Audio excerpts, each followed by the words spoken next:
हत्यारा police encounter में पहले ही मारा गया है, दूसरा सूचना के हिसाब से गिरफ्तार हो चुका है।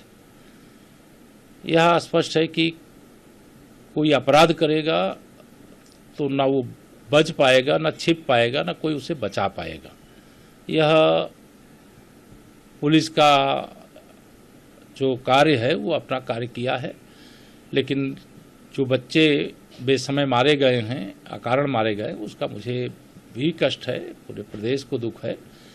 और समाजवादी पार्टी जो उस पर राजनीति कर रही है, मैं उसकी कड़े शब्दों में निंदा करता हूं, क्योंकि सपा स्वयं अपराधियों और माफियाओं और दंगाइयों से सीधा रिश्ता रखने वाली पार्टी है और उसे बोलने का ऐसे मामलों में नैतिक अधिकार नहीं। एक बड़ा सवाल खिलाफ देखिए, दिन भर मेरे प्रधानमंत्री माननीय नरेंद्र मोदी जी को गाली देना, एक सूत्री कांग्रेस के नेता श्री राहुल गांधी जी हों, चाहे उनके अन्य कोई नेता पदाधिकारी हों, उनका एक सूत्री एजेंडा बन गया है।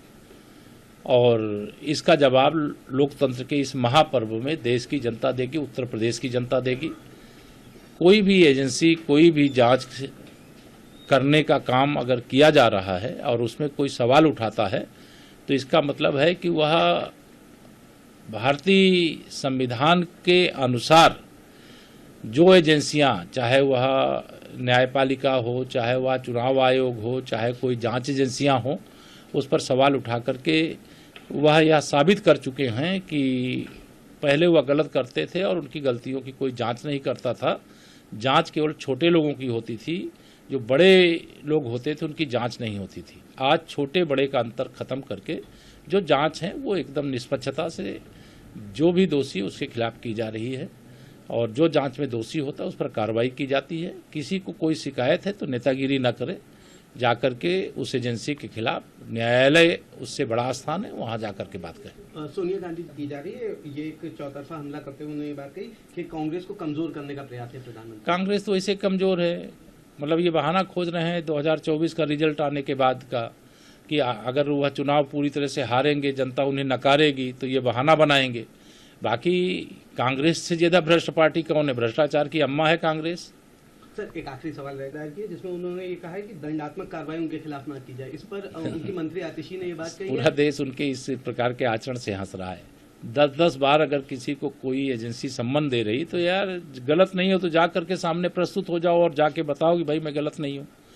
अगर उनके कोई सवाल है तो जवाब दे दो, आप विद्वान हो इतने दिल्ली के मुख्यमंत्री के रूप में, लेकिन गिरफ्तार कर लिया जाएगा और मुझे जेल भेज दिया जाएगा, पहले से ही माहौल बनाने का जो काम कर रहे हैं। अगर गलत किए होंगे तो जेल जाएंगे, और जेल जाने की नौबत अगर नहीं आती है, वो जांच जवाब देने से एजेंसी संतुष्ट होती है, जांच एजेंसी, तो वहाँ बात खत्म हो जाएगी। और अगर जेल कोई भेजेगा तो जमानत देने वाले भी तो कोर्ट बैठी हुई है, वो डर क्यों रहे? वो डर रहे, इसका मतलब है कि कहीं न कहीं दाल में कुछ काला। उनकी मंत्री ने कहा है कि उनको चुनाव से प्रचार से रोकने के लिए वहां जेल भेजा जा रहा है। वो क्या प्रचार करेंगे? उत्तर प्रदेश में कहीं उनकी जमानत नहीं बचने वाली है, और देश के कहीं किसी हिस्से में उनका कहीं अता पता नहीं है।